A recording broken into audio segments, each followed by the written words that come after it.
Hey folks, welcome back to Hudson Valley Prepping and Survival. So first and foremost, I want to apologize. I sound like crap. I look like crap. Um, Sick as shit, guys. I don't know what the hell hit me, but something got me good, man. Something got me good. It's not what you think it is, because I already had that, and that was a walk in the park compared to this good old common cold. So um going a little different tonight because I'm so under the weather. I don't want to cram myself in a little box with the Livingston man. So sharing is caring, but not when you're sick. If you guys see me and hear me in the chat, let me get a 5x5. Say hello. I see everybody out there. Vincent Boogaloo, Woodnot, Roaming Prepper in the house, Vision Preparedness. What's happening, my brother? Triple Threat Firearms, Prepping Mantis in the house. Wisconsin Farm Boy, Virginia Bushcrafter, Militant Farmer, Outlaw Jackson, K-Paul, Prepper Nerd in the house. What's happening, my friend? What's happening?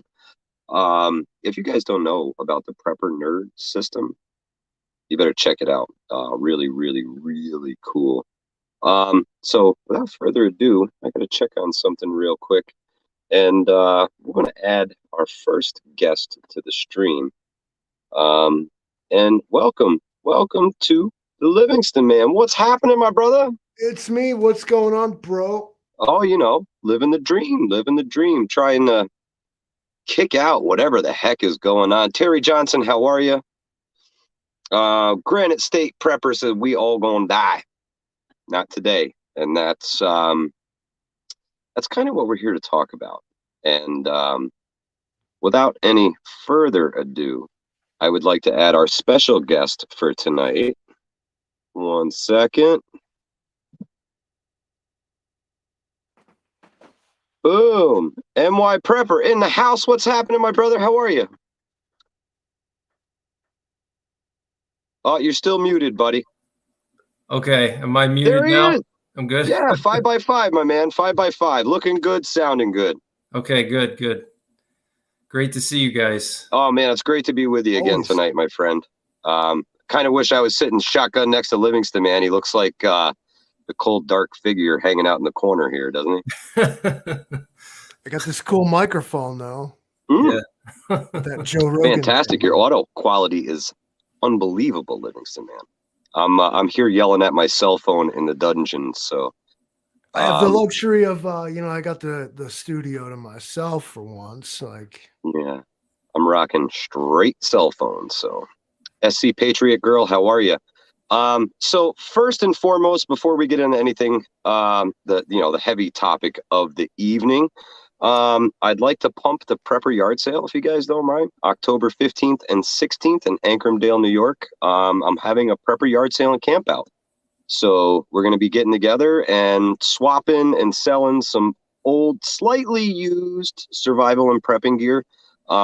If you got stuff that's a little beat up, we have a free table for that. So if it's something that you've used a lot and you're really not getting any use out of it anymore, there'll be a free table there for folks to grab stuff and run if they need it. The free use table is so awesome. Yeah, it's a lot of fun. It's like, when you got stuff like you just don't want anymore, you just don't care about anymore. You're like, I haven't touched this in 3 years. Like, I just don't care no more. But you don't want to throw it in the garbage. You want to make sure it goes somebody's going to love it and use it. The free table is where you want to go with it. And, absolutely. You know what I mean? Absolutely. And it's something that hopefully can help you get started on your personal war footing. And that's what we're really here to discuss tonight is, Greg does a fantastic job of keeping everybody in the loop with what's going on in, Europe. And it's freaking scary, man. It is freaking scary. And if you don't pay attention, you should, because we are in perilous times, folks. And we all need to get our stuff together as quick as possible. And I think the best thing for us to do now is, on a personal level, to get ourselves on what I would call a war footing, and making sure that everything is in order in your house, because I really think we're going to need it, guys. I really do. I hate to say it, but I really do think we're going to need to be on a war footing here real soon. So let's address the elephant in the room. And what are you talking about? And what do you think that this war footing is necessary? And I want to hear from Greg on this, of course. I always want to hear from Greg on the topic because this guy knows what he's talking about. So, Greg, what's going on and why should we be worried right now on this war footing? Yeah, so the situation in Eastern Europe has really escalated to a point where, I think a lot of people never thought it would get this far, Even myself, when the war first started, I was kind of thinking that at some point Putin could use nukes, but it seemed like something that was so distant because it's such an extreme thing to do. It's on one side you think it's possible, but on the other side you're like, it's probably, it's not going to happen. It's too extreme, but as we've seen for the last year or so, or actually even further than that, it's always the things that we think would never happen end up happening, like starting with, well, we could go all the way back to 9/11. I mean, nobody thought that would happen. I mean, I was in 11th grade in school and the teachers told me that these planes hit the Twin Towers. I couldn't even believe it. It was like crazy, and then fast forward to, the pandemic, the extreme measures that were taken. Nobody thought the government would mandate people to, get treatment. I'm going to use that word so we don't get in trouble. Nobody thought that all these mandates would happen and people would lose their jobs if they didn't, get it. And I was actually, my company threatened to fire me if I didn't get it. And I didn't get it. I got an exemption for it, but still. And now today, we didn't think that Putin was going to actually be crazy enough to invade Ukraine. I mean, I remember even last year when I was first covering it, we thought that, oh, it's just an exercise. He's just trying to scare Ukraine. He's putting all the troops there. It's just intimidation. And then he goes in, and we see all the atrocities and everything, and so I feel like it's just a constant cycle. I feel like we're at that moment again before the war started where Putin was putting everything on the border and people were like, he's just bluffing. He's not crazy enough to actually invade a country. We haven't had a war in 100 years. And I feel like it's the same thing now where we're seeing all this information of Putin moving nuclear weapons around. There was a train that was spotted today that had some nuclear equipment on it moving in Russia. And it's like part of us, we naturally as human beings want to think that, oh, no one's crazy enough to do that, right? But I feel like it's the same thing all over again where nobody believes it's true and then it's going to happen and everybody's going to be shocked, because the situation is such that Putin, and I've been watching a lot of generals, retired generals that were head of NATO for years, like Philip Breedlove, David Petraeus, Ben Hodges. You watch these guys and their analysis, basically, initially, it looked like Ukraine was going to get their butts kicked and Putin was going to run over Ukraine. But now it's actually the total opposite. Now it looks like Russia has basically bit off more than they could chew because they didn't expect the West to flood Ukraine with an endless supply of weapons. And it's not just that, it's also the World Bank, the EU, they're giving bailouts to Ukraine to help them pay their debts. So basically, Putin is fighting the whole West through Ukraine, and it's an uphill battle. He's not going to win because he cannot compete against America, Britain, France, Germany. These are the most powerful militarily and economically. We have an endless supply of resources we can give to Ukraine. So he can't go the distance, and he's going to realize that. He might have already realized that at some point that he can't keep doing this because he already lost, 80,000 troops, probably thousands of tanks. And now he's drafting a couple million more Russians, which is only going to make it worse because the Russians that he's drafting now are amateurs. They're total, no military experience. And he's going to send them to the front lines. They're going to get slaughtered. They're going to come back again. And then Russians are going to be more pissed off because they're actually feeling the war now. And so there's going to be pressure from the Russian society against Putin. And on top of that, he's just going to look like an idiot for starting this war. He's going to look like a loser. And to save his ego and to save his power, his grip on power, he's going to have to do something to, change the course. And even if he uses a nuke, it's still not going to end the war. He's going to think it's going to end the war, but it's not, because it'll just kill more Ukrainians, but the Ukrainians are not going to stop fighting. That's their homeland. So then the West is just going to keep doing what they've been doing, and it's just going to keep going on and on.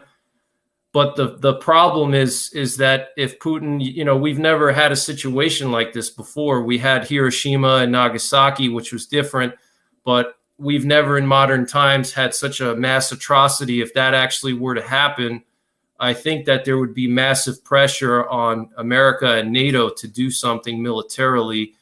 And you could argue that it's not just there has to be some punishment, right? Because if America just sits back and lets Putin do that, China's watching, Iran is watching, North Korea is watching. And if they see that, okay, Putin not only invaded another country, but he nuked it too, and the West did nothing but sit back and give them sanctions, then China's going to go into Taiwan, then Iran is going to go into Israel, then North Korea is going to bomb South Korea. And so, our generals and even Biden, as much of a liberal ideologue as he is, he has to understand the ramifications of just not doing anything. So he's going to be pressured to do something to show some strength. And that's where things could escalate, because then let's say we do a conventional strike against Russian troops in Ukraine. Now America and NATO are directly attacking Russian troops, and he could just use that as an excuse to go all out, and that's something that, he's probably, who knows, he could have been fantasizing about that for years. The guy has intense hatred for NATO. So this would just be like, for him, it would be like, all right, let's go, gloves are coming off. So that's the worry here. That's what I'm concerned about, but we'll have to see what happens, It's definitely my biggest concern too. With all the saber rattling and everything, it's almost hard to see it not happening now. Yep. What do you think, Livingston, man? Do you think he's capable of pushing that button? Pardon. I think that a thing that Greg said was to paraphrase, is like, you can't put your own moral character into someone else. Just because you, of course, wouldn't do the thing doesn't mean that this crazy fucking person isn't going to do the thing. Because even the worst people in history, whoever it was, they thought they were right. And you kind of can't argue with it. And there's no way to put your own morals into someone else who has beliefs of their own. And in Putin's case, like, again, Greg said, he's an ex-KGB agent. He's a born and bred son of the USSR, like, it's all he knows. Yep. The way Americans like to say they hate communists, he hates capitalists. It's like the same guy, but different. So there's no telling.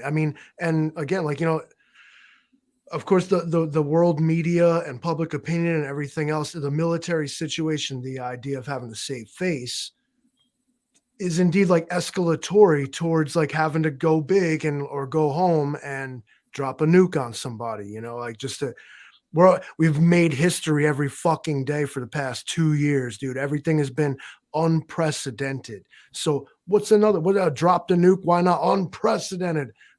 Everybody wins, Crike.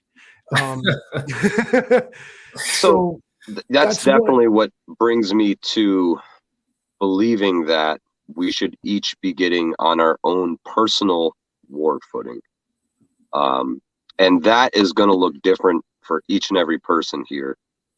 And it's a lot to think about, guys. It really is. To think about avenues of approach and the most likely path an enemy is going to come at you, where and how to fortify your neighborhood or your home. These are all things that, as preppers, we really don't think about too awful much. We might, put a little bit of thought into it, but it's really time to start looking at your neighborhood from a tactical perspective, in my personal opinion. Yep. Because if this fight comes, it's coming to America. I really do believe that. I really do believe that, and it freaks me out a little bit. I'm not going to say I'm panicked about it, but I am concerned. Greg, what do you think are some common things that folks should think about as far as maybe fortifying your own home or your property? Yeah, it's like you said, it's different for everybody. So, your terrain, your climate, it all makes a huge difference. But, the first thing that I always tell people to do is just know your surroundings, your immediate area where you live, and have it even just go out and map it out, have like detailed maps of your area, and not like super far, because and I'm talking about like a bug-in situation where you have your bug-in your house or wherever you're going to be when things go downhill. You want to be pretty intimately familiar with your immediate area. Like, I like to use like 5-mile radius as like a good general distance, so 5 miles from your location in all directions, have like maps and actually go out and scout it out, because you might have lived in this place, let's say your whole life, or 10 or 20 years, but there's certain things you don't see because you're just driving down the road every day. You don't see some of the nooks and crannies. So, getting very familiar with your immediate surroundings, because a lot of people, when it comes to like security, a lot of people are freaked out about the marauders aspect, how there's going to be big gangs and everything, and they're going to outnumber you. And that's definitely a concern. But there's one advantage that you have over the marauders, is that you have home field advantage. Just look at the Ukraine-Russia situation. The Ukrainians have the home field advantage. So they knew the Russians were coming, so they fortified everything. They know the area. They know the terrain. They blew up the bridges. They knew the Russians were going to come over. So if you use that example of your neighborhood, your immediate area, you don't want to go too far, because, in my opinion, beyond like 5 or 10 miles, you're overextending yourself, because then you need a lot of water and food to be able to operate that far away from your home base, but your immediate area, like Hudson Valley was saying, what are your avenues of approach? That's definitely just like very basic, like where would the bad guys come in from? What are the main routes to your town, to your neighborhood, to your house? Where could people come from? Is there like a main highway right down the road? Is there, if you live in like a subdivision, your route, your avenue of approach is going to be that road that goes into your subdivision. A lot of subdivisions are dead end. And let's say, you live in a dead end subdivision, that road that goes into your subdivision is a major avenue of approach for bad guys. They're going to come in on that road. So you can think about like blocking it off somehow, setting up a checkpoint. And these are things you got to work out with, your neighbors. But I'm sure if it got really that bad, I'm sure people wouldn't be opposed to doing something like that, But I think just being familiar with your surroundings, thinking about areas where you could, set up defensive positions. It sounds crazy, but where are some areas you could, set up to do an overwatch of your house or your bug out location, so you can overwatch it. So if bad guys do come, you can deal with it, from a further distance away. You don't want to deal with them when they're already surrounding your house, because then you're at a disadvantage there. So, setting up like observation posts, you can do that too. But really just being familiar with your area is critical, in my opinion, and not just for security, but also for obtaining resources like water. I mean, at some point, doesn't matter how much water you have stored up or how much food you have stored up. If it's a long-term event, you may have to replenish your water, replenish your food somehow. So you want to know, like, how am I going to get water? If I have to refill my water, is there a stream somewhere, or a lake or pond, a clean water supply, things like that. But yeah, from security perspective, I think just really being familiar with your area. Another thing you can do is set up like range cards, range out different distances around your house, around your bug out location, bug in location. So the distances. So if you have to take shots at longer distance, already what the distances are. So if, let's say, there's like where I live, I have a farm around me, and I ranged out all the major landmarks around my house. So like, I know there's a barn 200 yards away. I know that there's a tree line 900 yards away. I know that there's a cornfield, 200 yards away. So I know if there's bad guys coming, if they're by the barn, I know, okay, they're 200 yards away. If they're by the tree line, they're 900 yards away, and stuff like that, so. It's very, very true. The range card thing is something I've been thinking about too. You guys, if you don't have a laminator, you might want to find one. They're really cheap on Amazon. You can pick one up for 20 or 30 bucks. Double laminate these things and keep them with you. Grease pencil probably work best and last the longest, but that way you can just scrub it and move on to new ranges and new cards for new places. And that's something that everybody should have for every position they plan on taking up. There's a lot to learn, guys. There's a lot of things to have on hand. I mean, if you can board up the windows of your house, all the better.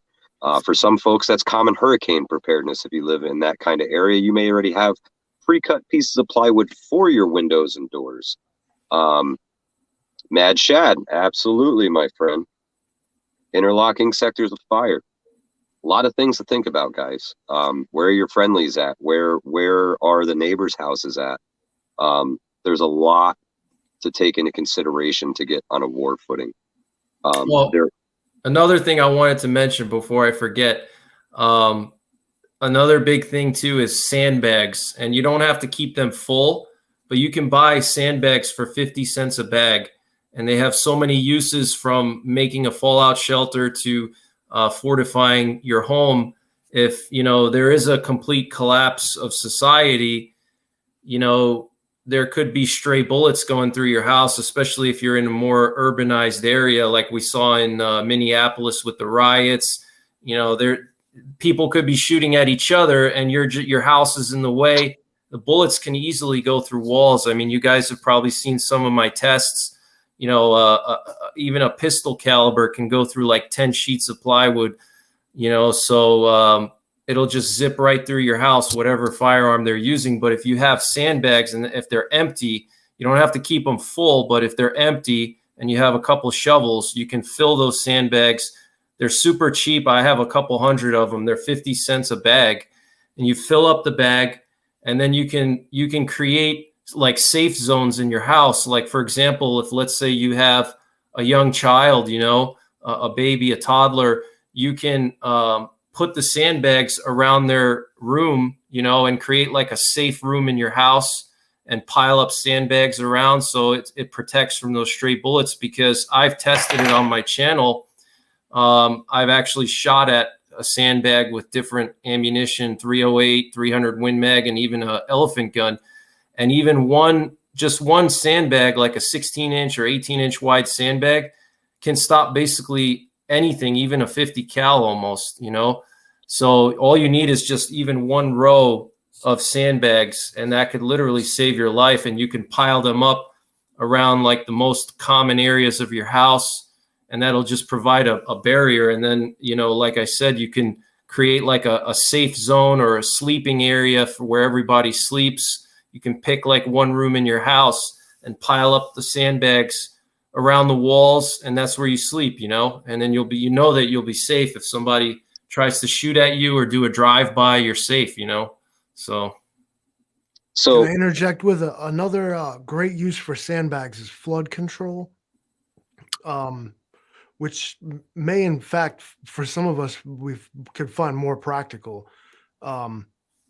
If you're going to construct a pillbox in your house made of sandbags, make sure that the footing you put it on can withstand that kind of weight. Absolutely. yep. Lucy Peters, why do we have to do this? Is it a romantic dream? Maybe.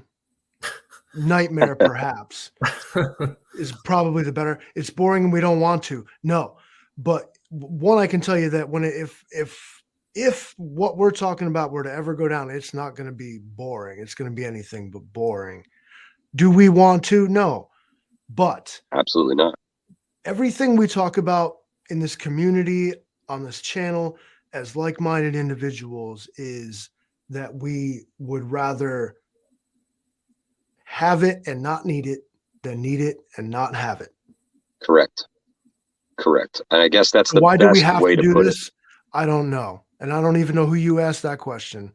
Yeah, this is something that I really hope we never ever need to do. But it's good to be able to say, hey, if this happens, I have a plan. I am the biggest proponent of hope not being a plan, because it's not.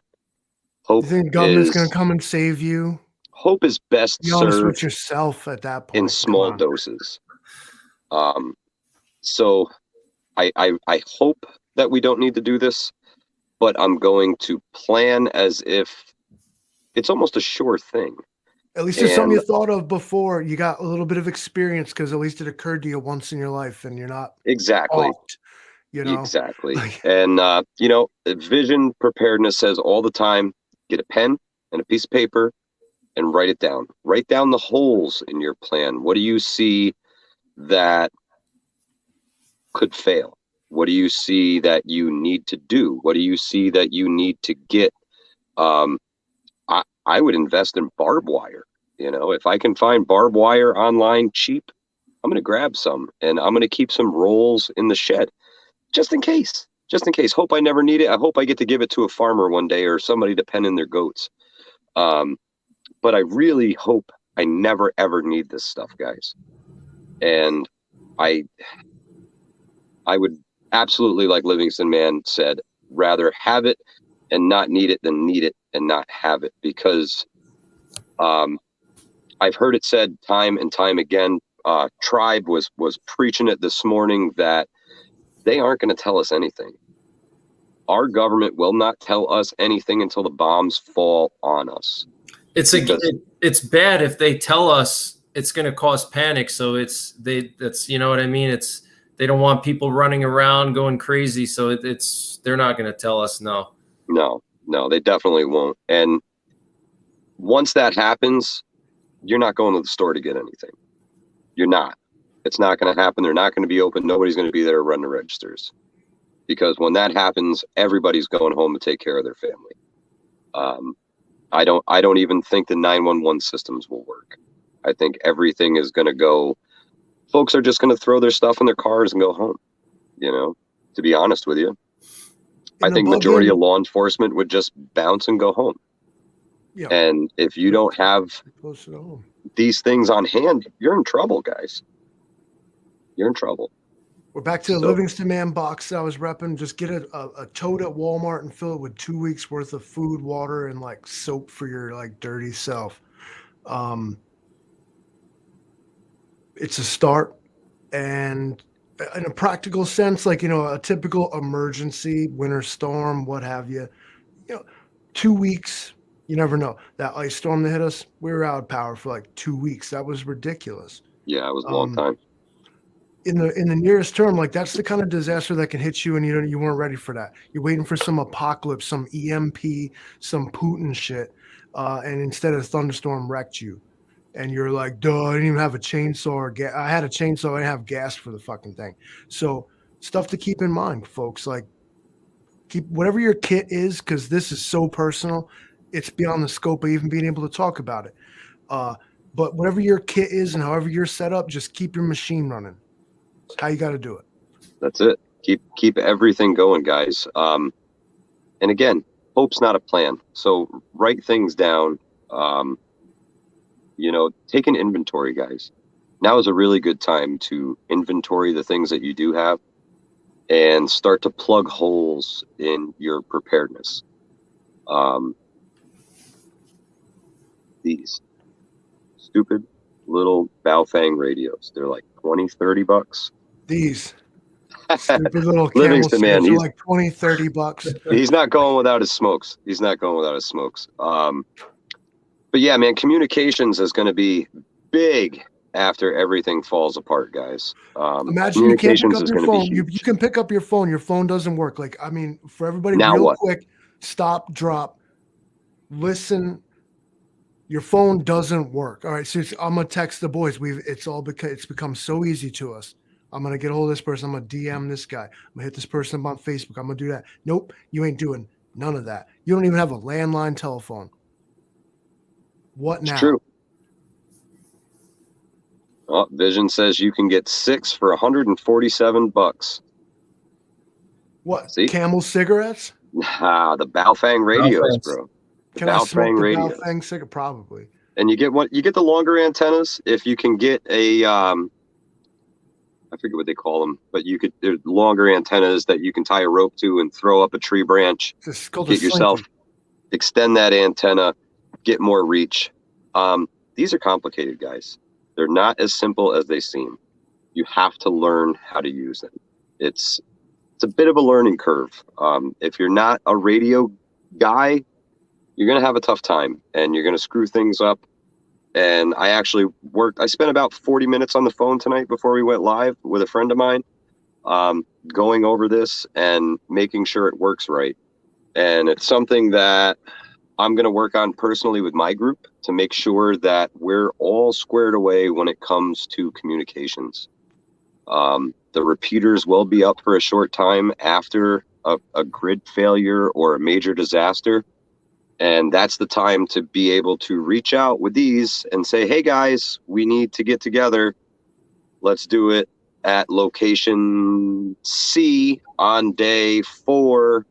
And I'll see you guys there. And then you make your plans from there because they're not going to be up forever. So that's something to think about as well. Some of these repeaters are going to be up for a couple of days. Some might be up for a couple of months, but they're not going to last forever. Don't give away your exact location. Don't give away all of your information over the radio because these just put a signal out and anybody can listen, guys. So keep that in mind when you're communicating on the radios and learn all you can, guys. Learn all you can. That's totally what I'm going to do, though. I'm going to broadcast like my exact location and whatever like dumb fuck shows up is getting raided, bro. Like, idiot didn't see that coming, did you?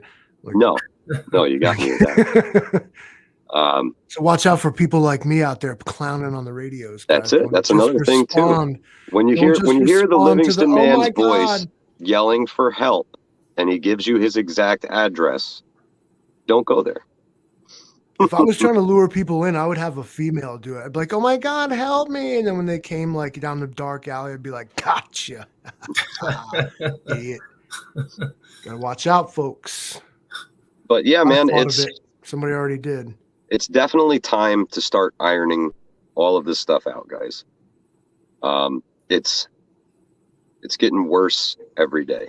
The rhetoric gets ramped up a little bit more every day. And, Russia's losing every day. And it makes them dangerous. Because I told Greg earlier, we were messaging before the stream, and I said that, right now Putin reminds me of a wounded animal. And those are the most dangerous kind, guys, because they will lash out at anything and anybody. And it's really scary times, man. It really is. Just keep stacking, guys. Keep putting things away. I Think don't know about how far everything. I'm allowed to go with my like criticism of Putin right now, and it's not because of some people can sometimes mistake my criticism of Putin as like support for Ukraine. I really don't. If somebody's got to win this thing, I guess I hope like Ukraine does. Like, seems like they got done wrong on this deal, and I don't care about 10% for the big guy and whatever else. Fuck all that. Military situation only. For a guy who like Russian politics in general has always been so cynical, where they are quite literally saying one thing and doing another. It's as if it's like that's their foreign policy. Um, Case in point, they're claiming to denazify the Ukraine and remove the fascist elements and whatever genocidal people that have been doing the Russian population wrong, but they storm in there with this concept of like this Russian concept of like Lebensraum and the one Russia thing and like the annexation of like neighbor states and acting very much Nazi while saying that they're there to not do that. And this is classic Russia, like say like, no, we're not doing that. And it's, the whole world says you fucking are. And they're like, no, fucking, you didn't know. That's not what happened. And it's frankly, I don't know, call me brainwashed by the Western media or whatever you want. But I find it boring on Russia's part that like they think that the world can't see through. Well, at least what I'm told are blatant lies. And Do you mind if I make a comment? I'm glad you brought that up, actually. Go right ahead, Greg.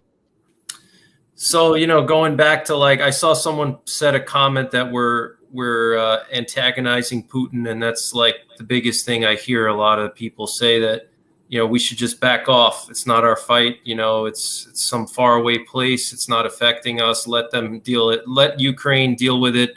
Let him. Attitude led to world wars every time. Exactly. Yeah. I mean, there's that. That's why this situation is reaching critical mass, and it's been boiling for years. I've been following this whole part of the world for the last like 15 years because I have Slavic heritage. My family's from Poland, actually. So what happens in Ukraine affects me, because I have family that lives there. So it's something that I'm passionate about. But anybody that's been watching Russia the last 10, 20 years would know that this was eventually going to happen. And, it's a tough situation because on one hand, you want to just back off and say, all right, let Putin get his piece, let him just take whatever he wants and we're not going to get involved.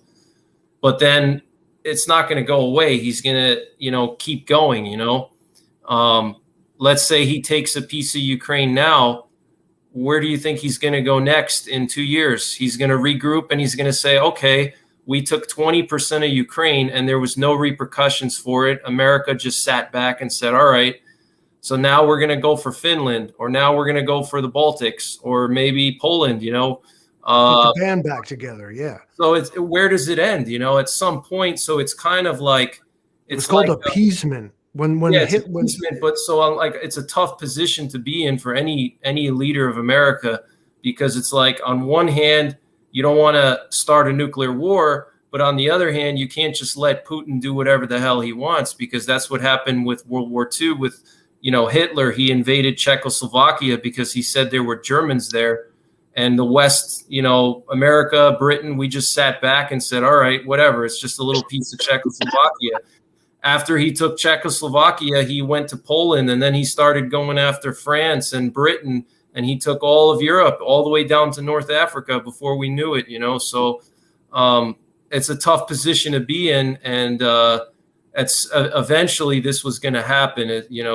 As much as we didn't want it to, we would think that it would just happen like 50 years from now when, we're old and dead and it's not our problem. But it happened 50 years from now. Like we're in 2022 here, I think.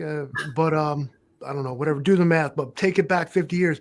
All this Cold War, the whole damn thing was for this. So I feel like maybe America needs to pull its balls out and be like, it was all for this, test it. Like, because it won't stop. This is appeasement at this point. I mean, where's the Great Crusade? Where's the the legendary speech to the troops about how we got to go liberate the conquered peoples of Europe from the evil fascist tyranny that says it's not fascist. Imagine fascists saying they're not. Well, they call everybody else that. We even see it here in America. But we're like shocked when Russia does it. They're like, well, there's Nazis in the Ukraine. Okay, whatever, dude. Any excuse they can get at this point. Fucking Nazis in fucking America. Like, go do something about it. Otherwise, shut up. But if this behavior is allowed to continue, we can look to history and say that history is then going to repeat itself. If we do the same thing we did the last time, twice, 3 times, then we will have another world war on our hands and an unstoppable marauding force that wants to put the old band back together and relive the glory days. Yep. Are we going to allow this to happen again? Are we going to bleed another generation dry? For what? Some fucking farmland in Europe so somebody can say they got the most sunflower seeds? I don't know. This is outrageous at this point. What are we even doing, folks? It's incredible how much money we've dumped into this place. I heard that the other day that they killed a hurricane relief bill for Florida because there was a bunch of money hidden in it for Ukraine. And they're trying to funnel as much money over there as they possibly can. That's where that 10% for the big guy comes in. Well, occasionally.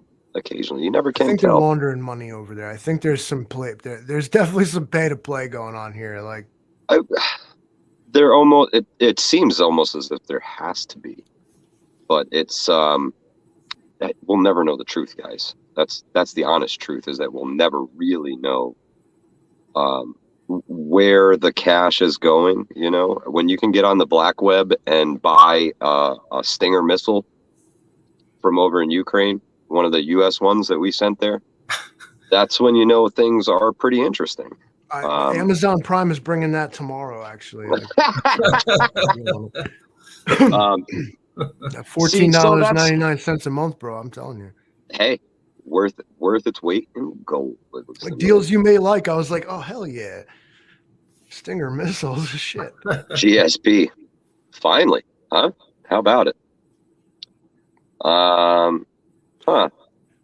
Now, I mean, is their government like perfect? I don't know. Like, point to one that is first. Yeah, that's the truth. Were they? I don't know. They were allegedly attacked by a hostile neighbor who we were told was way stronger than them and was supposed to take them out in like 2 weeks. And instead, they're like actually getting their asses beat. It's shocking. Russia is entirely, they must be, like, whether they want, they'll never admit it, but they have got to be embarrassed. Like, the great Russian bear humbled by some Ukrainian sunflower farmers. I mean, it's hilarious. Like, really? You know what I mean? You're like, really? Like, I couldn't believe it. I'm like, where is it? Like, this can't be it. No, they getting their asses whooped. Their soldiers didn't want this fight, don't understand what it's for. The people are in the dark and can't get behind it because they don't know what to believe. They just kind of shut up and do what they are told, sort of. But they know the truth. They know. They're just not allowed to say it. But you know, it's a failed exercise completely. And how is Putin going to back his way out? There's either got to be a revolution. There has to be another Russian revolution, where they stormed like to January 6th, if you will, but in Russia, and it actually is something that actually was a thing that happened. Or he's got to go full bore and like stick it to the Allies, you know, fight till the bitter end, like, you know. So this is what we're up against here. That's the situation we're at. Yeah, it's really the thing too with him is that he's going to be 70 years old, or he might have just turned 70 years old. So in his mind, you know, when you're at that age, you don't want to lose everything you worked your whole life for. I mean, he's basically worked his whole life to take Crimea back, to make Russia great again, to restore the Soviet Union, and for it to all crumble right now by a bunch of Ukrainian farmers, you know, like you said, that's got to be devastating to him. I mean, put yourself in his position. You know, it's like it's like one of those mad scientists, and they're just like in the movies when they're watching their great master plan just crumble before their eyes. That's when things just really, you know, can get crazy. So, you know, in my opinion, I think that, you know, like I said, eventually this was going to happen, but let's say, for instance, Putin doesn't use nukes. Let's say he just says, all right, it's not worth it to go nuclear. We're just going to send a bunch of guys to the front and try to maintain the front line so the Ukrainians don't nibble away at it. Even then, we still have China getting stronger day by day. We have Iran is on the verge of, you know, or actually Israel is on the verge of striking Iran. Because they're building up their nukes and they've been talking about doing a preemptive strike. If they do that, I'm sure Russia would get involved, you know, and then you have the Taiwan thing, North Korea, South Korea. North Korea just launched a missile over Japan, but it's like they're all working together, you know, Russia, China, Iran, they're all together. So they're watching each other, what's happening and stuff like that. And, you know, they're watching what's happening in Ukraine. If, you know, we just let Putin do whatever he wants, then it's like a green light to those other countries, you know? You hear a word that's being used a lot, especially in politics. And when it comes to warfare and armed conflict is precedent. You set a precedent when you did that. Oh, you set a precedent. When the United States nuked Hiroshima and Nagasaki, we set a precedent that you could use nuclear weapons for a reason, so to speak. And so Putin is using that. He's saying, you know, well, when you guys felt threatened and said, right, you know, you needed to do this to end a war, you set a precedent. It was legal when you did it. So some of these, like what would turn out to be atrocities, I mean, death for millions of people, possibly, boil down to what like some international court thinks is fucking legal. Exactly. right. Not necessarily moral, not necessarily right, but what they believe is legal in their eyes. And that's what makes this time so dangerous. They keep waving the nuclear saber. You know, and with there's reasons to use them that are legal. Yeah. Well, and Russia they already has believe they have them. right. Russia has their nuclear war doctrine. I'm sure you guys are familiar, but for people out there that are not, Russia believes, or the Russian military, they've always believed that nuclear weapons are like an extension of conventional warfare, meaning that in a situation where Russia is losing, they can resort to using nuclear weapons to de-escalate a situation. You know, it's kind of like you're getting your butt kicked by a better fighter on the street, so you pull your gun out and say, okay, take another punch and I'll blast you, you know? And it's well known. They've said it so many times that that's part of their doctrine, de-escalate to de-escalate. And this is like a perfect like scenario for them to use that doctrine, because Ukraine is beating them and they want to simmer it down. So they're going to drop a few nukes. It's just like the perfect storm, basically.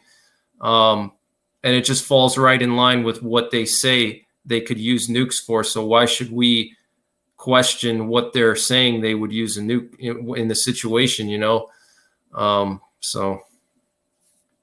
But you're like the word precedent gets thrown around in basically the terms of like, oh, it was cool when you did it, so like I get to do it too, like then. And you'll notice that everybody disagrees that what they're allowed to do is different than what another guy is allowed to do. Politics is a nasty game. Vince Lombardi said it's like football. You got to be smart enough to believe that it's important. No, I fucked this all up. You got to be smart enough to play the game, and you got to be fucking dumb enough to think it's important. That's it, man. It's unbelievable what we're living through right now. Every day is a new chapter in the history books, so to speak. All of us citizens of Earth are subject, except for a chosen few, to the edicts of said chosen few. Putin wants to drop nukes. Who's going to deal with it? Not like big important people, fucking Ukrainian sunflower farmers, the American taxpayer, Europe, the common person. You know, it's never war is a rich man's game played by the poor. That's so true. And haven't we had enough folks who asked for this? Anybody? Russians didn't. Ukrainians didn't. Americans didn't. Nobody did. No. Some guys did. It's the politicians with vendettas and thinking that they have something to prove. Greg has said it many, many times that Putin wants to leave a legacy. And I believe that legacy is the reunification of the USSR as it used to be. And it wasn't even that good. Can we just talk about it? It was kind of a fucking junkyard, bro. I mean, I'm sorry, dude. Has Putin ever even been to America? Because I think he hasn't. Well, he went to Bush's ranch that time, remember? Bush Jr., he went to his ranch a couple times. See, that was hanging out with the Bushes. That's.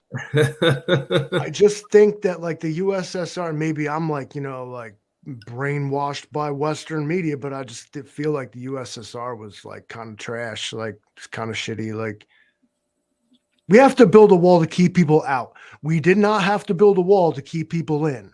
All I'm saying. Yep, that's right. Do you mind if I mention the prophecy we were talking about? Oh, no, absolutely, Greg. Please lay it on us, man. I'm really interested in this. So, yeah, this is. I recommend all you guys look it up. It'll blow your mind. So, eschatology, are we?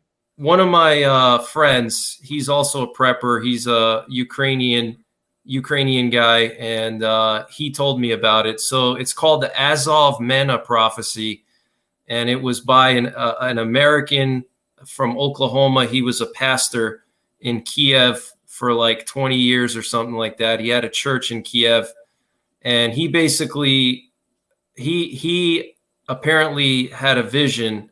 God showed him, whether you're Christian or not, doesn't matter. Basically, according to his prophecy, God showed him a future war that would happen in Ukraine. And there's a video on YouTube. You can find it. It's like 2 or 3 hours long. It's definitely worth watching. It'll blow your mind. So basically, I'll fall asleep in like 15 minutes.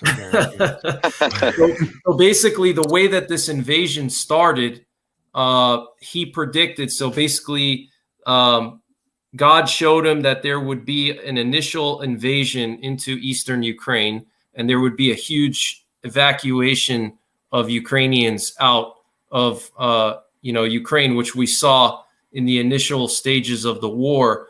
5 million people left, and then later on, Russia goes in, and then apparently there's nuclear bombs that go off in all the major cities in eastern Ukraine. And he names the cities in particular, but it's all the major cities in eastern Ukraine that we've been seeing on the news. And so it's almost like that prophecy is 100% accurate. Like, if you look at, he released the prophecy in 2007. Okay, 15 years ago, and the video on YouTube is like old and grainy, but he shows like on a PowerPoint the invasion routes that Russia would take in the initial attack on Ukraine, and it was 100% exactly what Russia did, like 100% exactly. That the way that they attacked Kiev and the way they attacked the eastern part, just 100% the same. And then he predicted, that all the Ukrainians would leave. And then the scary part about the prophecy, which is why I wanted to mention it, is that there's that initial invasion, the Ukrainians leave, but then he mentions a second evacuation from Ukraine right before there's nukes. And he says Russia basically nukes Ukraine, and they nuke there's 8 cities that they hit, like Kiev, Kharkiv, all the major Eastern Ukrainian cities. And then after that, then there's a nuclear exchange between America and Russia. And basically there's a couple of cities that Russia hits with subs from the Gulf of Mexico. But it's really scary. Like, the prophecy is just dead on so far. So I hope it doesn't come to that. But according to the prophecy, he said that there would be 8 cities in Ukraine that get nuked, basically. And then after that, then there's a nuclear exchange between America and Russia.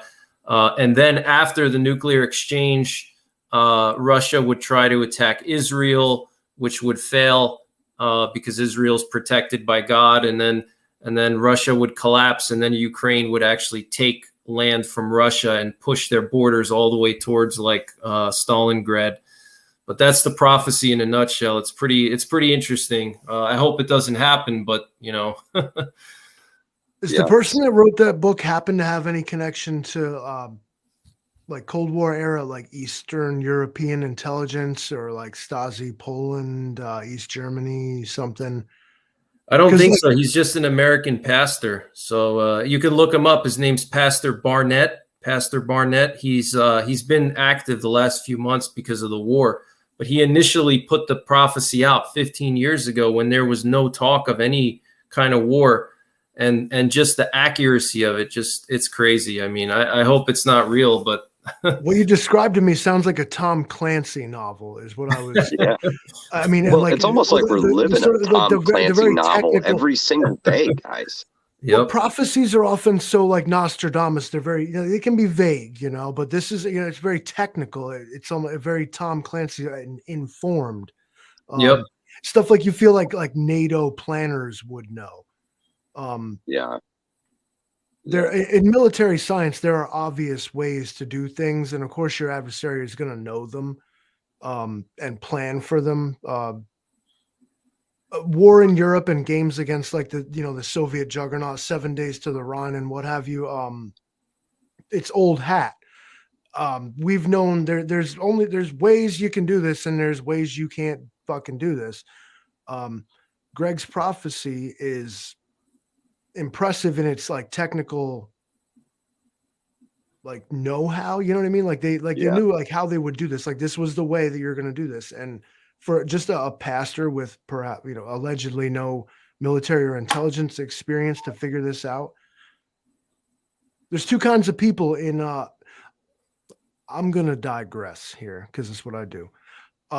Back to the bugging in home defense thing. There's 2 kinds of adversaries. In anything in nature, and you will see animals do this. Animals always go the easiest way. The second kind of thing is the thing that comes the hardest way. Those are the 2 avenues you need to fortify. The easiest way, the hardest way. Man will never choose the middle. He will either try to fool you and go the hardest way, or he'll just be dumb and go the easy way. That's a good point. Yeah, that's a great point. I've said enough. Amen, Vincent. But yeah, guys, get your stuff together, man. We feel that time is short, and actually, I think it's taking fucking forever. Actually, be hasty. Can we just burn it down already? Prepping Mantis has a Cold War era elementary school desk to hide under. So. Yeah, you remember the duck and cover days, guys. The fallout shelters in my elementary school were full of like shit. Like if something went down, like it was like a storage unit. Like we weren't getting out. We were not getting in there. Like it was. So that's the big thing, guys. Is if you can find a fallout shelter in your area, it's probably decommissioned. It's become a storage unit. Think about Greg has incredible amounts of videos on nuclear war survival. How many exactly are there, Greg? 44. 44 videos on nuclear war survival. So if you guys want to survive what's coming, Outlaw, listen. No, he just wants to sell you a bunker. That's all he wants to do, right? But yeah, nuclear war survival. Greg is on it. Got me all hot and bothered talking about that northern fella. That's it. See, Livingston Man was ready to fight. Livingston Man was ready to fight. Yeah, no. Is he got this? You see this? Does he have this? But yeah, guys, if you haven't already, smash that like button. If you don't subscribe to New York Prepper, you absolutely should. The updates come often, and if he's telling you about it, it's real. I know that New York much. Prepper is your source out here. Thank you. This guy knows what he's talking about. He's That's waist right. deep in it and has been the whole time. Yeah, unfortunately, yeah. I wish I wasn't, but Yeah. Well, I wish we had better things to chat about on the live stream here tonight, guys. But I really, really hope you all start to get your home, your neighborhood, your area on a war footing, guys. I know the Angry Prepper is going live right now. He's got an awesome guest tonight, and I don't want to keep you guys all night. But get your maps, get your radios, know your area, guys. It's a big, big thing. And Greg, I want to thank you so much for being here. Anything last you want to say to the folks before we go? no, I think we covered everything. I think just don't panic. Just prepare as best as you can. Maybe some way this whole situation will fizzle out. But even if it doesn't fizzle out, or even if it does fizzle out, there's a lot of other things that could happen. So, just keep prepping. Absolutely, guys. Keep stacking it away. Keep doing what you're doing. Greg's beard is a prep. Yes, it is. Yes, it is. Helps camouflage the face, like guys. in real life. He's gray man. Prepper Nerd, thank you so much for being here. I really appreciate all you guys in the chat, keeping it live in there, except for that one dude. Fuck him. He got the boot. We'll never see him again, so we ain't got to worry about him. Censored? That was hilarious. I thought that was funny. I was like, bye, Felicia. Peace. Bye. Him here anyway. But yeah, guys, thank you so much. I really appreciate all of you being here. Smash that like button. And for myself, the Livingston Man, and NY Prepper, we'll catch you guys on the next one. This is Hudson Valley Prepping and Survival, and we're out of here, guys.